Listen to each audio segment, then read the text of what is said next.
7:22 on Breakfast Television. Tammie, Mayor, and Sid here with you. Toronto's somewhere in there. Yeah. Good to see you on this Friday, Junior. Joe Biden.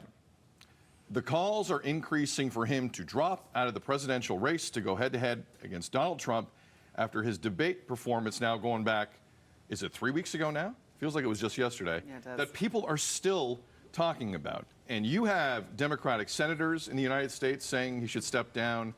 You have congressmen and congresswomen saying he should step down, and the calls are increasing. Yesterday, in the New York Times, we had the most unique call yet for Biden to step aside and let someone else take on Donald Trump on November 5th. And it came from George Clooney. Now, say what you want about Clooney. He is kind of a big deal in the Democratic Party, specifically from a fundraising standpoint. In fact, 3 weeks ago, he hosted a fundraiser for Biden. But yesterday, in the New York Times, in an op-ed, he said this. This is just a part of it. Quote, "It's devastating to say it, but the Joe Biden I was with 3 weeks ago at the fundraiser was not the Joe big effing deal Biden of 2010. He wasn't even the Joe Biden of 2020. He was the same man we all witnessed at the debate.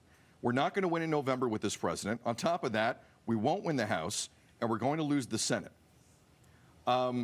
Again, some people are scoffing at this. I don't think you should, because from a fundraising standpoint, he's a big deal, and he also has very high-level friends in the Democratic Party. How do you take that?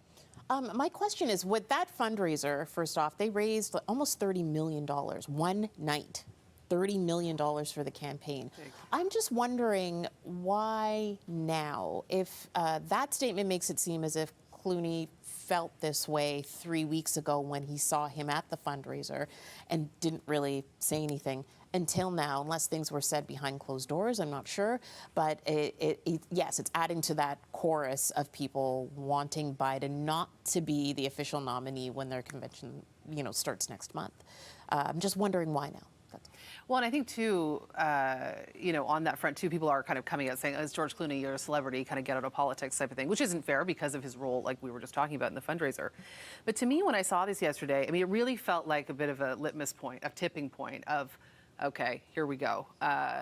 More people are now not even saying what he said, but sort of retweeting what he said in powerful positions, because maybe they didn't want to say it themselves, but now that someone has in this way, they can kind of get behind it. And I do have to also say, I think there was a lot of emotional integrity in what he said.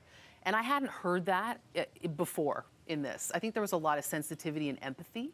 And I think that made this statement different to me than the others, because it came at it from a sense of there's a lot of emotion behind this decision. And we've witnessed it in elderly people in our lives. And it's kind of this thing where it's like, this is not working the way everybody hoped it would.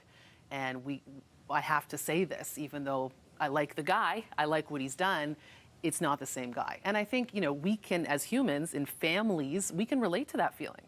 For sure. And it's a sad one. For sure. The clock is ticking here. Mm-hmm. And that's the one part of the story I can't shake is, it's just the irony is back in 2020, Republicans said Joe Biden is not a legitimate president. His own party's now saying you can't be a legitimate president. Like, this is one of the wildest things politically I've ever seen in my life. And if the Democrats are going to pick a new leader, like you said, the convention's next month, but this is like trying to move a glacier in a week. Like, you need to know yesterday where you're going with this. Will it be an open convention? Who's stepping up? What are the names going to be? This is no joke.